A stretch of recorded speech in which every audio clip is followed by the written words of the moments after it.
Donc les savants ils disent qu'il y a deux conditions pour ça, pour que la hijra elle te soit obligatoire. La première chose, c'est que al-qudratu alayha, que tu as la capacité de faire la hijra, que tu as la capacité financière, tu as la capacité au niveau de la santé, tu as la capacité, tout ce qui rentre dans ce qu'on appelle la capacité. Et ça, ce sujet-là, yani, Allah, il voit ce qu'il y a dans nos cœurs. Une personne, il va prétendre, ah, moi, j'ai pas la capacité. Taïb, tu peux dire ça devant les gens, mais Allah, il sait si tu as la capacité ou pas. Yani, la capacité, c'est pas au moment où tu as atteint 50 000 euros dans ton compte bancaire, par exemple.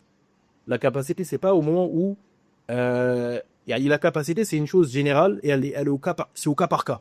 On ne peut pas donner une règle générale comme ça, mais ce qui est sûr, c'est que ceux qui abusent dans le fait de prétendre qu'ils n'ont pas la capacité, ou ils se laissent aller dans ça, ils disent ah non, moi j'ai pas la capacité de faire la hijra, ou j'ai pas construit de maison au bled, je peux pas aller au bled, ou il n'y a pas écrit dans des règles qu'il faut avoir une maison dans un pays musulman, avoir acheté un bien dans un pays musulman pour pouvoir faire la hijra.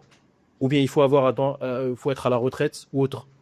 Donc toutes ces choses-là, on se doit d'être sincère dans notre religion. C'est-à-dire que nous, on adore Allah. Quand on va mourir, on sera tout seul. On sera tout seul dans notre tombe. Et dans l'Yawm al-Qiyamah, pareil. Tout ça, on sera tout seul. Ça veut dire que les excuses que tu sors dans la dunya, ce jour-là, tu seras questionné sur ces excuses-là. C'est pas aussi dans un autre extrême de faire la hijra sans se préparer. On va avoir la capacité de faire les causes. Il y a deux extrêmes qu'il ne faut pas faire dans la hijra. Il y a ceux qui font la hijra trop vite, sans cause. Ça aussi, c'est blâmé parce que tu vas partir puis revenir. Le but, c'est pas de partir puis revenir ou comme on dit, d'avorter sa hijra. Non. Le but, c'est d'avoir une hijra qui tient sur le long terme.